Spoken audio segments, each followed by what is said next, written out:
Mas marami pang issue ang ipinukol kay Environment Secretary Gina Lopez sa kanyang muling pagharap sa Commission on Appointments o CA. Bukod sa pagpapasara ng mga minahan, question din ang pagpili ni Lopez ng pinuno ng mining audit at ang sobrang dami raw ng Undersecretary sa DENR. May report si Steve Dailisan. Umpisa pa lang ng pagdinig ng Commission on Appointments, tinapat na ni Senator Ping Lacson si DENR Secretary Gina Lopez. I want to be as candid as the Secretary. And I think the responses made were not enough to convince at least 13. You are here to convince us. I don't want you to suffer the fate of Secretary Yasay. Bukod sa pagkwestiyon sa kanyang kakayahan, inusisa rin ang umano'y sobra-sobrang undersecretaries na hindi kwalipikado sa posisyon. Pag-amin ni Lopez, may ilang undersecretaries na inilagay niya sa floating status at nilagay bilang provincial environment officers. Bagay na nakademoralize raw sa hanay ng mga career employees ayon kay Occidental Mindoro Representative Josephine Sato. That will create demoralization as it is creating now in the department. Agreeing to choose organic personnel is not allowing me to choose my team. You know, choices have to be made. If I'm gonna, just agree to take the people that are there because I'm gonna hurt feelings, how will I choose my team?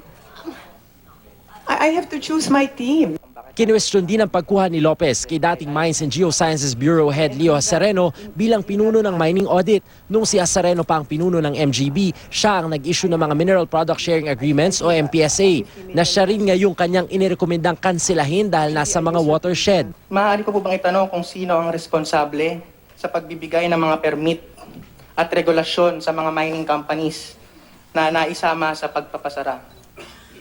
Mr. Chair, hindi po ba si MGB Director? Akin pong gustong itanong, sino po ba ang MGB Director noon hanggang taong 2016? Hindi po ba si former MGB Director Leo Hasareno? Ngunit, tatanong ko po, Mr. Chair, imbis po na panagutan po ni Secretary-Designate Gina Lopez yung si Mr. Hasareno, bakit po pinromote pa niya bilang Senior Undersecretary? If you show me evidence that he's corrupt, then I'll take it seriously. And he's given me only the best of advices. You are questioning me on my competence. All right, my answer to that is this. There's no individual that can have the competence on all levels. Nang mag-break ang pagdinig, nagkaroon ng pagtatalo si Congresswoman Josephine Sato at Lopez. Pero bago magpatuloy ang pagdinig, nilapitan ni Lopez si Sato, niyakap at humingi ng paumanhin. May sinabi na ayaw kong sabihin ngayon dahil nakakasakit sa akin yon. Parang merong accusation na dahil mahihirap yung tanong ko that I am protecting interests of the oppositors. Naungkat din ang prosesong pinagdaanan ng 23 minahang inisyuhan ng closure orders, 5 suspension order at 75 MPSA na pinakansela. The Chamber sent a Freedom of Information request to the DNR Secretary-Designate, asking her to provide us copies of the audit reports, as well as the findings of the Technical Review Committee. Pero bitbit ni Lopez ang kahungkahong resulta ng audit at mababasa rin daw ito online. Dumating din sa pagdinig ang ilang engineering at geology students para tutulan ang kumpirmasyon ni Lopez. Pati ang mga katutubo mula Surigao del Sur bumaba para ipaliwanag ang pakinabang nila sa minahan.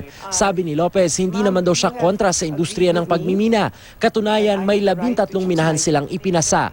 Sabi ni Lopez, hindi lang ang ISO 14001 ang batayan o standard na sinusunod niya, kundi social justice, bagay na kinwestiyon ni Senador Lacson. Yung conflict ngayon sa sitwasyon natin is because merong standard na sinunod yung mga mining firms, kinomply nila, and all of a sudden, the DNR Secretary changed the standards.